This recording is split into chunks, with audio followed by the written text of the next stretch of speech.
Quand on parle de voix, de vraie voix, la véritable voix ne s'impose jamais de manière rigide et dogmatique. Elle ne ressemble pas à une doctrine enfermée dans des mots ou des croyances figées auxquelles il faudrait croire, obéir. Au contraire, elle s'adapte et répond naturellement aux circonstances, comme l'eau épouse la forme d'un récipient. Lorsque quelqu'un souffre, alors elle apparaît comme compassion. Lorsque quelqu'un se perd, s'oublie dans l'orgueil ou s'enferme dans ses idées, elle devient un miroir sans concession. Lorsque quelqu'un s'enferme dans ses idées, elle se présente comme silence ou simplicité. Ainsi, la sagesse authentique ne cherche pas à convaincre. Elle éclaire sans faire de bruit, naturellement. Le ciel n'a aucune raison d'impressionner les nuages quand il les contient tous. Mais tant que l'esprit regarde le monde au travers du prisme de ses peurs, de ses attentes et de ses opinions, il rend toute chose conflictuelle. Même la pratique spirituelle devient un terrain ou peut devenir un terrain d'ambition personnelle. On veut devenir spécial, admiré pour sa sagesse ou sa discipline. Ou bien alors on recherche des expériences de yogi, par exemple, des visions, des états supranormaux. Mais la vraie voie commence lorsque cesse cette volonté de devenir quelqu'un, lorsqu'elle ne présente plus d'intérêt. Alors seulement apparaît naturellement et sans effort la simplicité, la vraie simplicité, pas celle d'affichage. Les formes innombrables que l'on croyait séparées les unes des autres, eh bien, cessent de l'être. Le bruit de la pluie, la respiration des poumons, une douleur dans le dos, une fatigue du corps, tout participe d'une même réalité indivisible. Ce n'est pas une idée philosophique, c'est une expérience directe. Lorsque les frontières fabriquées par le mental s'effacent, c'est-à-dire qu'on ne les construit plus, eh bien le monde entier, l'univers entier, respire d'un seul souffle, j'allais dire d'un seul homme. Même l'être humain, dans son ignorance, s'est détaché de cette évidence immédiate. Il a préféré le monde des concepts à celui de la réalité. Et depuis, il erre dans ce monde factice, exactement comme Adam et Ève. Certains s'attachent à ce monde, d'autres lui préfèrent une spiritualité abstraite. Les uns veulent posséder la vie, les autres veulent lui échapper. Mais dans les deux cas, l'esprit doit en passer par des oppositions. L'homme vit dans des oppositions et donc dans des conflits en permanence. Existence contre vide, pureté contre impureté, samsara contre nirvana, etc. Comme si vague et océan étaient deux choses distinctes. ou en opposition. Chaque instant contient la totalité. Le passé n'est qu'un souvenir apparaissant maintenant. Le futur n'est qu'une imagination apparaissant maintenant. Même les regrets et les espoirs surgissent dans cet instant unique. Mais l'être humain vit rarement ici. Il habite ses souvenirs. Il habite ses blessures anciennes, ses scénarios futurs. Il reporte sans cesse la paix à demain. Il procrastine. Même dans la méditation, beaucoup attendent un résultat. Devenir plus calme, devenir plus pur, devenir plus éveillé. Il procrastine. Alors la pratique devient encore une course.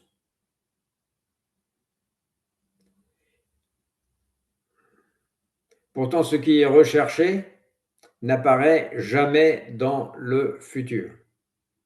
Cela se révèle uniquement lorsque cesse la fuite incessante vers ailleurs ou vers plus tard.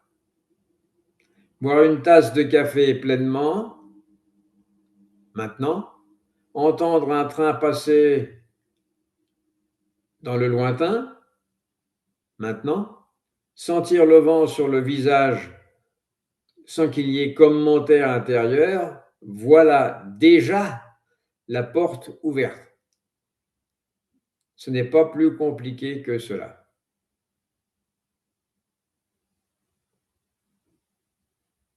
D'où les mises en garde contre ce que Chögyam Trungpa appelait le matérialisme spirituel. Même le désir d'être saint peut devenir un obstacle. Tant qu'il existe une image de soi à protéger ou à améliorer, la souffrance demeure.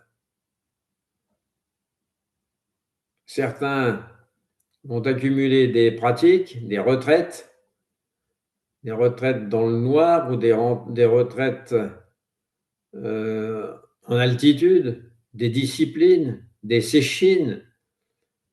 D'autres, comme d'autres, accumulent des richesses ou des décorations.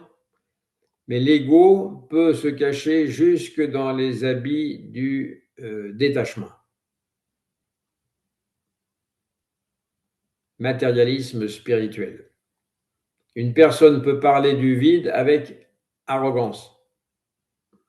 Elle peut parler de compassion avec dureté ou de sagesse avec supériorité. Alors la spiritualité devient simplement une nouvelle forme d'attachement. Probablement pire qu'avant,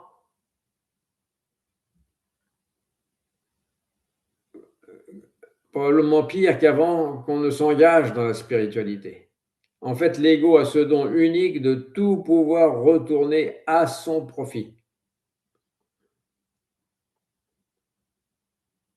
L'ego vit sa survie en permanence, puisqu'il n'est qu'une illusion. Voilà pourquoi les exercices ou les pratiques extrêmes ne suffisent pas.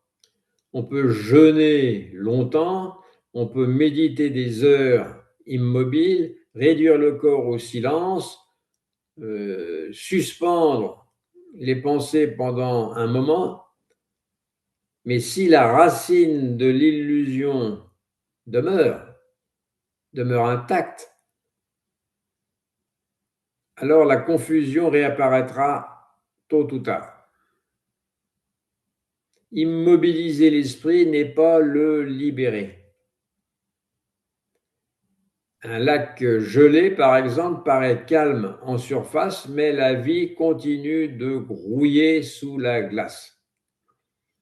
Même si nous affichons un calme à l'extérieur, peut-être que le conflit grouille dessous. Beaucoup cherchent à étouffer les émotions ou leurs pensées, croyant atteindre la paix du lac gelé, mais la véritable paix ne consiste pas à supprimer ce qui apparaît. Elle consiste à ne plus être prisonnier de ce qui apparaît. Laissons apparaître ce qui apparaît, ce qui est d'autant plus facile que ce qui apparaît ne nous appartient pas, de toute façon. Les pensées viennent et repartent, les émotions montent, puis se dissolvent, puis disparaissent comme des vagues sur le rivage. Lorsqu'il n'y a plus de saisie, elles perdent leur pouvoir tyrannique. C'est là le point clé. Lorsqu'il n'y a plus de saisie, elles perdent leur pouvoir tyrannique. La colère peut apparaître sans devenir une identité, sans se définir comme colérique. La colère ne nous appartient pas de toute façon. La tristesse peut traverser le cœur sans obscurcir complètement l'espace intérieur. Même la peur peut être accueillie sans être combattue.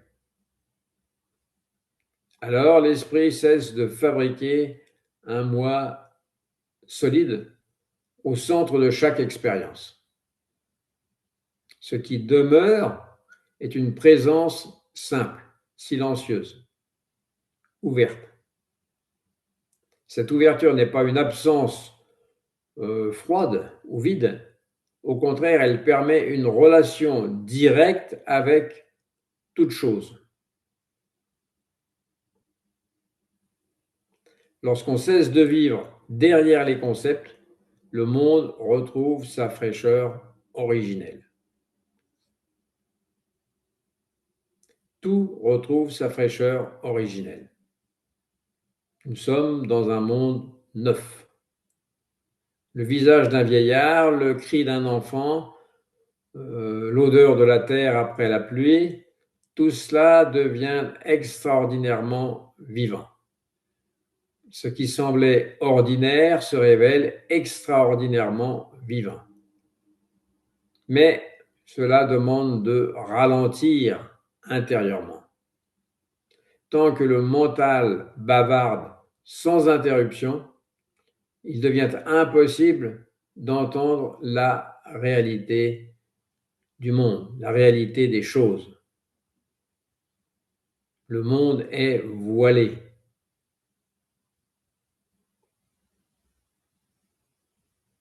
Le monde est voilé par le mental. L'homme moderne vit dans une agitation permanente. Même seul, il continue de dialoguer intérieurement avec ses souvenirs, avec ses peurs ou ses projections. Il regarde, mais il ne voit pas. Son regard est voilé. Il écoute, mais il n'entend pas. Son ouïe est voilé. Il traverse les jours les uns après les autres et court après les années comme un chat après sa queue. Et ce faisant, il perd le contact avec le réel pour lui préférer le factice.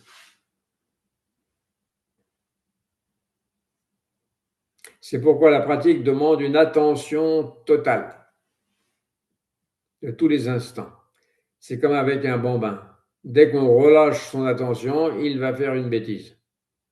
Il faut une attention disponible et ouverte, focalisée sur l'important et le dangereux pour l'enfant.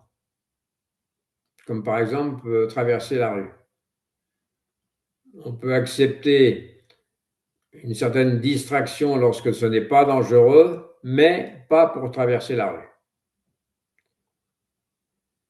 Ce qui est de moindre importance, les pensées continuelles, finira par tomber tout seul sans encombrer l'espace mental.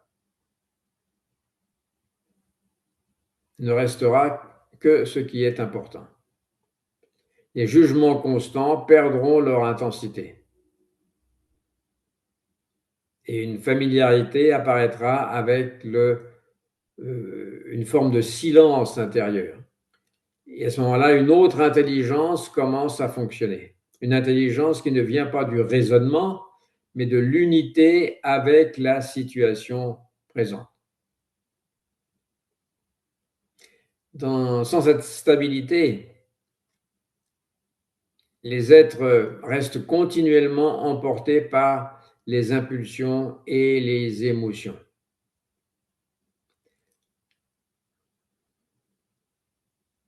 S'il n'y a pas cette stabilité, eh bien, une parole, un simple mot de travers peut déclencher des heures de colère. Une peur imaginaire suffit à détruire la paix d'une journée entière. Un désir apparaît et aussitôt l'esprit devient son serviteur. Où est la liberté dans tout cela?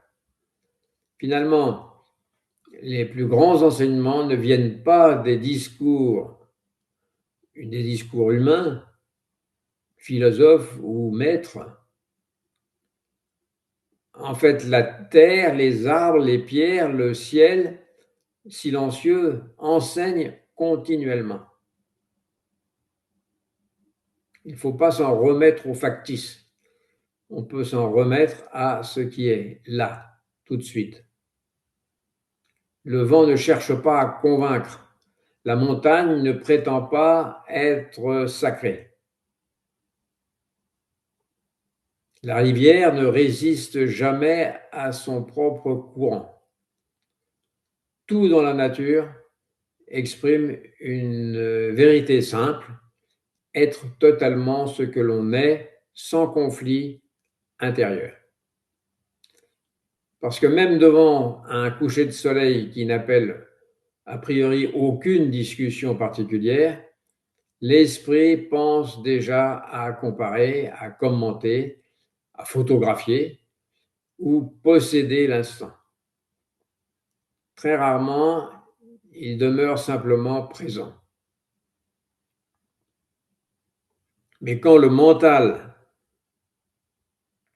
cesse un instant de saisir, le monde entier devient enseignement. C'est le point important. Le monde entier devient enseignement. Ce n'est pas la peine d'aller chercher un maître à l'autre bout du monde. Alors il n'est plus nécessaire de chercher très loin. Cette respiration suffit. Cette posture de zazen suffit.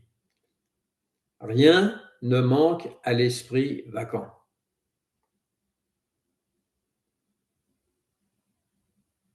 Ce moment suffit, cet endroit suffit. Rien ne manque réellement, sinon notre capacité à voir directement.